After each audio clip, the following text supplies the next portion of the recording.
Это «Актуальное интервью», в студии Надежда Саханская. Здравствуйте. День финансиста в России является главным праздником всех работников, отвечающих за защиту финансов нашей страны.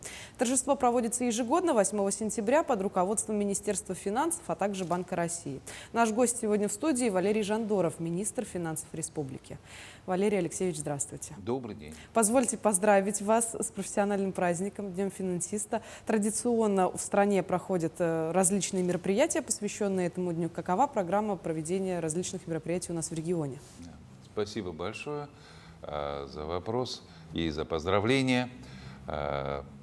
Ежегодно, вот этот праздник, он установлен 7 лет назад. Именно 8 сентября Александр I учредил Министерство финансов Российской Федерации. И вот был учрежден этот профессиональный праздник. Надо сказать, что День финансиста, в этот день проводится Московский финансовый форум ежегодно, на котором встречаются все руководители финансов, встречаются представители финансовых организаций, кредитных организаций, регионов, и обсуждаются достаточно серьезные вопросы. Например, в этом году это будет посвящено реализации финансовых возможностей страны в современных условиях. Вот эта тематика будет обсуждаться. Этот форум достаточно очень интересный. В прошлом году тематика называлась «Финансовый суверенитет России. Существует он или нет?». По итогам панельной дискуссии на этом форуме эксперты пришли к выводу, что финансовый суверенитет в прошлом году был защищен, и он сейчас поддерживается.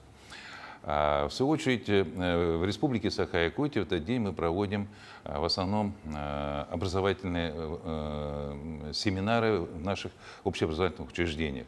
Его проводят сотрудники Министерства финансов Республики Саха-Якутия, эксперты нашего регионального центра по повышению финансовой грамотности. Мы уже с 2012 года делаем упор на повышение финансовой грамотности населения и бюджетной грамотности.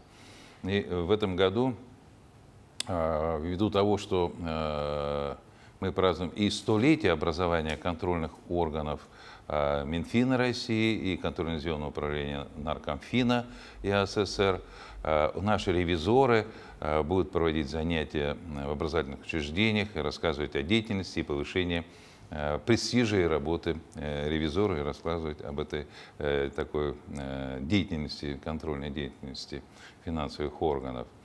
Кроме того, в год труда, который проводится в нашей республике, мы учредили республиканский конкурс «Династия финансистов», в который проводится сейчас в районах, именно сегодня, 8 сентября. Первый этап этого конкурса: в районах будут награждаться выявленные династии финансистов. А в декабре мы подведем уже конкурс на республиканском уровне. А вот с 2003 года наша республика участвует в программе научно-исследовательского финансового института Минфин страны по организации школьного инициированного бюджетирования. Это новое направление в России. Что оно собой представляет? В рамках программы поддержки местных инициатив, которая у нас реализуется с 2017 года в нашей республике, имеет широкую практику. Школьное инициативное бюджетирование – это новое направление, которое разрабатывает научно-исследовательский финансовый институт Минфина России уже с 2019 года. Многие субъекты присоединились к этому направлению, и в прошлом году мы тоже апробируем вот эту реализацию школьное инициативное бюджетирование. Что это означает? Означает, что в школах ребята, учащиеся, конечно, совместно и с педагогами определяют некоторые проекты. Они могут касаться благоустройства, создания каких-то инициатив, проектов, бизнес-идей внутри школы. И на это выделяются средства из государственного бюджета. В этом году у нас предусмотрено в бюджете 3 миллиона рублей, 300 тысяч на один проект. И в этом году в пилотном проекте участвует 10 школ. Это 8 школ города Якутска и 2 школы города Жатая. Скажите, а вот какие проекты могут быть реализованы детьми в рамках этой программы? Проекты реализуются в нескольких уже регионах. Мы смотрим эту практику, изучаем. И, конечно же, в рамках наших семинаров, и вот мы на следующей неделе ожидаем делегацию НИФИ, которые проведут как раз республиканский семинар, какие проекты могут быть реализованы. Это может касаться, например, других регионов создания. Например, дети часто организуют так называемую зону разгрузки, называют ее перемена, перезагрузка, лаунж-зона такая для отдыха, в которой они приобретают мебель, диваны, настольные игры и так далее, для того, чтобы перезагрузиться, как они называют. Так? Кроме того, создают такие радио-медиа студии в школе, в которых они проводят первую практику информирования учеников, создания каких-то программ, передач, не только радио, и съемки они делают студийные, вот, для того, чтобы осветить жизнь. Кроме того, некоторые проекты реализуются с точки зрения приобретения каких-то современных аппаратов, принтеров, 3D-принтеров и так далее, для того, чтобы использовать, например, на каких-то уроках труда. То есть спектр может быть большой, это инициатива самих ребят. То есть мы полагаем, что с помощью вот этого механизма мы будем поддерживать школьное самоуправление, их инициативу, а экспертами, конечно, могут выступать родители, учителя, педагоги, поскольку мы знаем, что в школах уже сейчас реализуются практики предпринимательской, проектной деятельности, это входит в образовательные программы, так что мы думаем, что ребята вполне готовы к тому, чтобы обсудить проект, выдвинуть его, защитить и получить финансирование. Таким образом, у них они получают опыт софинансирования средств бюджета школы на те проекты, которые они считают необходимыми именно внутри школы. А уместно ли здесь говорить о том, что дети из разных регионов будут создавать потом что-то новое и общее? Граждане разных регионов? Да. Да, конечно, вот эта практика будет развиваться. И мы же таким образом детям прививаем уроки финансовой грамотности и бюджетной грамотности. Ведь слово «бюджетирование» это говорит о том, что они должны создать проект, рассчитать расходы, так? И это первый опыт формирования такого небольшого бюджета проекта. Конечно, когда они войдут в взрослую жизнь, вот эта проектная деятельность им, конечно, поможет и в своей профессии, и просто понимать в общих таких принципах формирования бюджета, использования его бюджета, потому что все программы поддержки местных инициатив направлены на вовлеченность граждан в формирование расхода бюджетов разных уровней. В данном случае это бюджета школы. Ну и самое главное, что дети с интересом вовлечены в этот процесс. А вот сегодня в районах республики идет работа по выбору проектов на 2024 год. С какими итогами? Да, программа 23? поддержки местных инициатив, она ежегодная. В этом году, вернее, на 2023 год было выбрано 273 проекта. И вот в этом году мы увеличили сумму финансирования до 565 миллионов рублей. Проекты поступили на сумму 800 с лишним миллионов, которые отобраны. Это говорит о том, что к нашим 565 миллионам государственного бюджета субсидий были добавлены средства местных бюджетов, бюджетов предпринимательского сообщества на сумму 240 миллионов рублей. Это хорошее софинансирование, вовлеченность вот этих проектов. Эта программа, она традиционная, вызывает большой интерес. У нас участвует в отборе этих проектов порядка 270 тысяч граждан во всех наслегах по отбору таких проектов и выдвижениях. Сейчас, вот в октябре-ноябре, уже будет защита проектов на 2024 год и будут направлены к Министерству финансов для отбора. В этом году исполняется еще и 100 лет со дня образования контрольно-ревизионных органов Министерства финансов Российской Федерации. Какие актуальные задачи стоят сегодня перед органами финансового контроля? Да, 100 лет контрольно-ревизионным органам Минфина России, контрольно-ревизионного управления Министерства финансов Республики Саха-Якутия.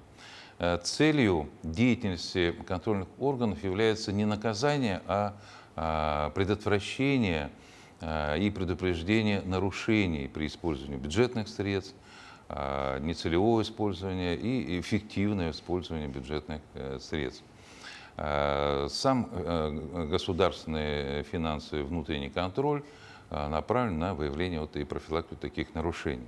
Кроме того, мы говорим о том, что внутренний финансовый контроль и внутренний финансовый аудит наших главных распределителей бюджета, это Министерство и ведомств, в отношении подведомственных государственных бюджетных учреждений, он, конечно же, способствует профилактике. То есть внутренний аудит которые должны проводить наши министерства и ведомства в отношении своих подобных учреждений, должны предупреждать нарушения, а не фиксировать потом после этого наказания. На самом деле контроль расходования средств он существовал всегда, и это необходимая мера любого финансового органа в любом обществе, в любом государстве. То есть, если выделенные средства, нужно проконтролировать, как они использованы. Конечно, мы делаем упор на профилактику этих правонарушений. И поэтому внутренний финансовый контроль является важной составляющей деятельности любых финансовых органов, и не только Министерства финансов Республики Саха-Якутия, но и всех министерств и ведомств в отношении своих подведомственных учреждений.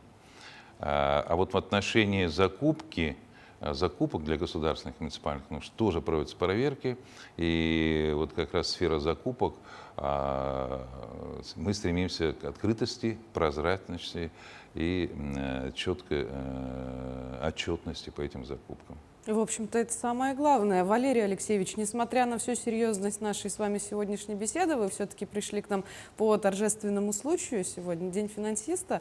Может быть, есть у вас какие-то поздравления или пожелания тем, кто трудится в этой сфере? Да, конечно. Мы вот много лет уже проводим работу по повышению финансовой грамотности населения Республики Саха-Якутия. У нас работает региональный центр компетенции по повышению финансовой грамотности, и несколько направлений у них являются приоритетными. Это проведение фестивалей среди граждан, проведение фестиваля инвестиций в семью. Это один из самых таких республиканских масштабных фестивалей, куда привлекаются граждане для того, чтобы рассказать им о повышении финансовой грамотности, об их правах как потребителей финансовых услуг, защите своих прав как потребителей финансовых услуг. Кроме того, мы проводим и телевизионную республиканскую олимпиаду для школьников, уже 11-ю в этом году. Мы проводим образование педагогов. 285 педагогов уже обучили программам повышения финансовой грамотности. И вообще этими мероприятиями у нас этим центром охвачены уже за первое полугодие 78 тысяч граждан. А так в год мы охватываем до 140 тысяч граждан. Почему это важно? Повышение финансовой грамотности – это и повышение личной финансовой безопасности. Ну, а в День финансиста я хотел бы с удовольствием поздравить всех наших работников всей финансовой системы Республики Саха-Якутия с этим замечательным праздником, пожелать им крепкого здоровья, успехов в работе, счастья в семье и, конечно же, постоянного повышения доходов, эффективных расходов и стабильности. Благодарю вас, Валерий Алексеевич. Позвольте еще раз поздравить вас с праздником и поблагодарить за то, что нашли для нас время и ответили на волнующие вопросы. Спасибо. Я напомню, вы смотрели программу «Актуальное интервью». До встречи в эфире.